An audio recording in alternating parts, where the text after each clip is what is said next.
So try ulit natin mga boss. Pasensya na kung medyo maingay yung ating paligid. Ayan. So tingnan natin mga boss, pumapalo siya ng 15 o 20. Yan yung MS natin, pero yung download natin pumapalo na siya ng 50 plus. Ayan, makita nyo pumapalo pa ng 60. So depende pa rin po yan sa location natin mga boss ha. Okay, so ayan, makita nyo yung upload natin, pumapalo na siya ng 14, 13. Okay, so sabi ko nga po, yung ping natin dapat nasa 15 to 25 ms. Yung download nyo dapat nasa 15 pataas, pero sa atin halos nasa 53 na o 57. Okay, yung upload naman natin dapat nasa 10 pataas, pero nasa 15 siya. Okay, so good na good yan mga boss. Pwede rin yan sa mga online games. Ngayon kapag ganyan mga boss, pwede na yan mag-play ng 12 hours video na naka 1080p. So try natin sa YouTube. A few moments later. Play tayo sa YouTube mga boss. Mag-play tayo ng 12 hours video. Ayan, ito yung madalas kong panoorin mga boss. Ayan, kung makita nyo, nag-play naman po kagad siya. So ganyan siya kabilis mga boss. So depende pa rin po sa mga area natin. Okay, skip lang natin to. Okay, ayan mga boss, nagpe-play naman siya. Try natin siya sa 1080p. Ayan, naka 1080p na pala to mga boss. Ayan. So forward natin. Ayan makita nyo, nagpe-play kagad siya. So malakas din siya mga boss. Depende pa rin po yan sa location natin, kasi hindi naman tayo pare-pareho ng mga internet signal. Hello guys, welcome back dito sa ating YouTube channel. Kumusta? Salamat nga pala sa walang sawa at patuloy na pagsuporta dito sa ating YouTube channel. Okay, so meron na naman tayong i-update sa inyo mga boss, para po sa lahat ng mga gusto pong mapalakas yung kanilang mga internet signal, lalo na po ngayon na nagbabagyo-bagyo. Okay, o dumaan yung bagyo. Okay, so hindi lang isa, hindi lang dalawa, kundi 3 or 4 pa. Pero nakakatuwa kasi halos 2 lang din yung natuloy, okay, na bagyo. Pero yun nga, kahit 2 lang, so nakikita naman natin sa iba't ibang mga social media na grabe yung pagbahang nangyari. So ingat-ingat po kayo dyan, lalo na po sa mga binaha po. I hope na nasa maganda na po kayong kalagayan ngayon. Okay, sa lahat po ng mga nabaha, ganun po talaga, no? Ingat-ingat po kayo palagi. Okay, I pray na makarecover po kagad kayo.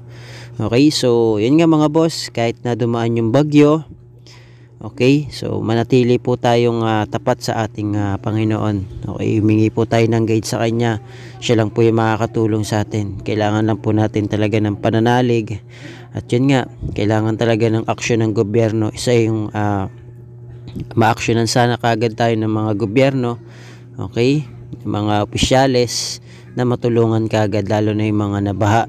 Okay, so I hope na maging lesson learned na rin sa atin, bawat isa, na huwag tayong magtapon ng basura kung saan saan, at huwag natin hayaan na maubos yung mga puno. Okay, so yun, ingat-ingat pa rin tayo. So ngayon mga boss, kung ikaw ay taga-probinsya, liblib na lugar, okay, mahina yung signal kasi lalo na ngayon nagbagyo.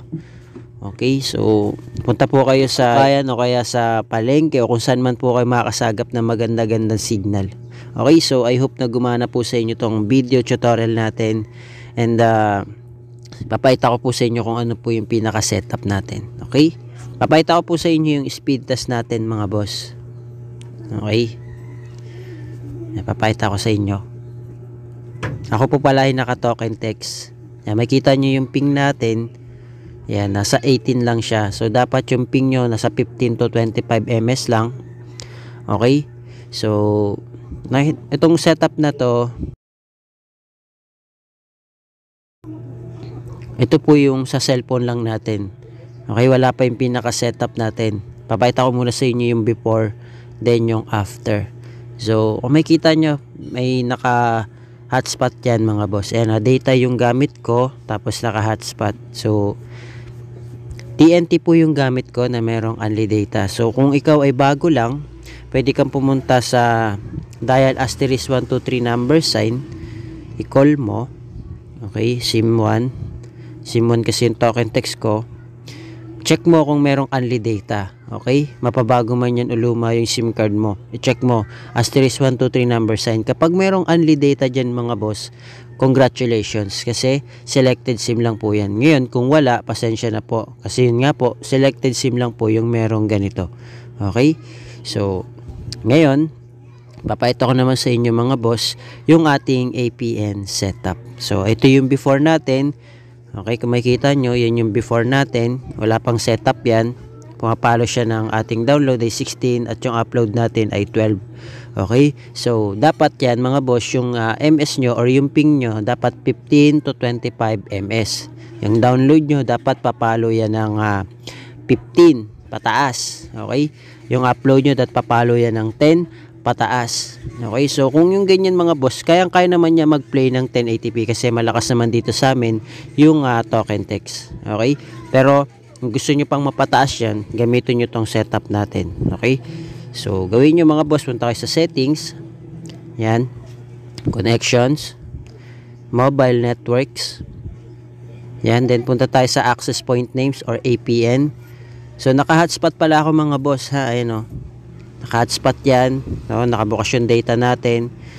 Makita nyo naman naka-off yung wifi, ibig sabihin hindi wifi gamit natin kundi mobile data. Okay, tapos hotspot. Bakit hotspot? Kasi pwedeng shareable naman yung aking data, pwede siyang gamitin o pwedeng makiconnect yung mga tao dito sa amin. Okay, halimbawa, yan, di ba, nakabukas yung hotspot ko, nakabukas data ko, nakabukas yung hotspot ko, walang load yung kapatid ko, okay, pwede siyang kumonek sa akin, okay, para makapag-internet siya. So, ayan kami dito mga boss, 10. So, ibig sabihin, pag mas marami, masihina yung data kasi nga marami kami, no? Nag-aagawan na sa connection. So, balik tayo dito mga boss sa settings, mag-a-add tayo ng panibago. Okay, so ito yung magiging name niya mga boss. Lagay mo po dyan Thunder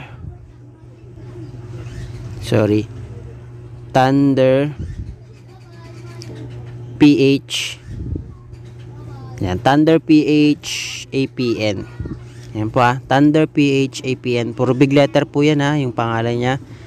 Tapos ito po yung magiging APN niya mga boss. Lagay nyo dyan thunder.internet. Okay, yan po thunder.internet. Click natin yung okay. Tapos yung kanyang username mga boss, ito po yung ilalagay nyo. At Thunder APN 2024. Sorry. Yan. At Thunder APN 2024. Click natin yung okay. Tapos yung password niya mga boss, ito po yung ilalagay nyo. At Thunder APN. Yan. Okay. Pa-flash ko na lang po dyan sa screen para mas kitang-kita nyo po. Click natin yung okay. Tapos yung magiging server niya mga boss ay ito po, www.google.com. Ayan po Ayan po yung magiging server niya. Click natin yung okay. Tapos yung password niya o yung kanyang authentication type, authentication type niya mga boss, naka PAP or PAP. Click natin yan. Okay. Then yung kanyang default mga boss, hindi lahat ng cellphone ay ita-type or nakalagay na yung default. Pero kung kailangan pang i-type yung cellphone nyo, lagay nyo dyan default. Okay, pwede nyo i-click, or kung isang cellphone ko kasi yung Xiaomi, yan, kailangan pa siyang i-type. So i-type nyo na lang po default. Click natin yung okay. Tapos yung kanyang APN protocol mga boss, lagi po siyang IPv4, IPv6. Click natin yan. Ganyan din po yung kanyang APN roaming protocol, naka IPv4, IPv6. Then dito tayo sa bearer mga boss. Unspecified lang po yung gawin nyo mga boss, para kasi yan sa mga naka 2G, 3G, 4G LTE or 5G. Okay? Pangkalahatan na yan mga boss. Ngayon kung ikaw ay naman naka LTE mga boss, pwede namang LTE lang, pwede namang dalawa. Okay? LTE tsaka unspecified. Pero dahil sa tutorial natin, unspecified lang tayo kasi nga pangkalahatan. So click natin yung okay. Then isa-save na po natin siya mga boss. Ngayon, pag na-save nyo na mga boss, click nyo lang po yung ginawa nyong Thunder APN. Okay? O yung ginawa nyong APN mga boss. Click nyo lang po yan. Okay? Kapag ka na-click nyo na or na-save nyo na mga boss, pwede na po kayo mag-airplane mode. Airplane mode lang muna natin. So magtataka sila kasi mawawala yung ating internet. Okay? Naka-hotspot kasi sila sa akin. Okay? Buksan na ulit natin yung hotspot kasi nga nakakonect sila sa akin mga boss. Okay, pagka airplane mode nyo na ng 5 to 10 seconds, pwede nyo na po siyang i-speed test. Okay, then saka natin i-test mga boss. Pasensya na, may maingay na motor. Ayan, so kung makita nyo lumagpas mga boss yung ping natin 26 at ang baba ng ating download. Ayan, kung makita nyo. So kapag kaganyan mga boss, pwede nyo pong speed test ulit or airplane mode nyo po ulit kasi nga mababa. Okay, so kung makita nyo ganyan, mababa yan.